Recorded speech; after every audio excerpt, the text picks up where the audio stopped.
monde, j'espère que vous allez bien. Donc, dernièrement, il y avait un petit peu de retard au niveau des demandes. Il y avait beaucoup de changements au niveau de l'immigration au Canada.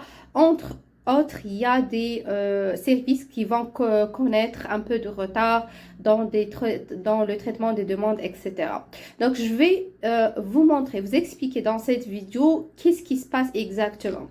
Donc, il y a des services d'IRCC qui seront affectés par une interruption de travail. C'est-à-dire, il y a l'équipe qui traite des demandes qui font partie d'IRCC parce qu'ils ont une équipe, ils font affaire avec des organismes, mais ils ont aussi un personnel qui traite justement vos demandes. Donc, en cas d'interruption de travail, il y a beaucoup de services qui vont être affectés. Donc, les services qui vont pas avoir un impact, qu'il n'y a rien qui va changer, ça concerne les services qui sont en ligne.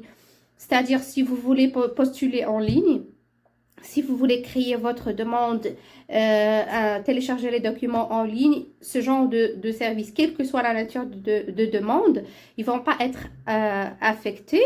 Aussi, si vous voulez envoyer les demandes par courrier à IRCC, vous pouvez aussi utiliser vos comptes en ligne et vous pouvez aussi accéder à certains services d'urgence.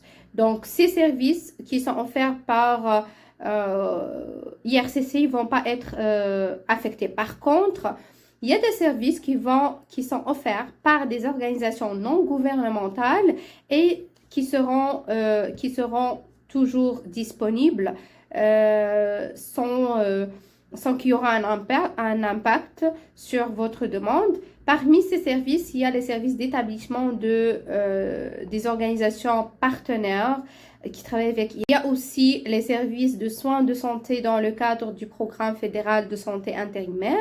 Il y a le centre de demande de visa à l'extérieur du Canada. En cas d'interruption de travail, il y a les clients d'IRCC doivent s'attendre à des retards aussi. Donc, c'est ici ce que je vais vous citer maintenant, c'est les services qui vont être affectés, touchés. Donc, ces services, c'est le traitement des demandes. Donc, il y aura un retard au niveau du traitement de tout genre de demandes. Malheureusement, c'est ça. Il y aura aussi un retard au niveau des rendez-vous ou événements en personne, y compris les cérémonies de citoyenneté. Les gens qui ont déjà réussi leur examen de citoyenneté et qui attendent une réponse pour faire la cérémonie, il y aura un retard dans ce sens. Il y aura aussi un retard au niveau des contacts IRCC par courrier ou par téléphone. C'est-à-dire, si vous avez besoin de communiquer avec IRCC par téléphone ou par courrier, il y aura aussi un retard pour que vous obteniez justement une réponse. Et il y aura aussi un retard au niveau des services consulaires de citoyenneté.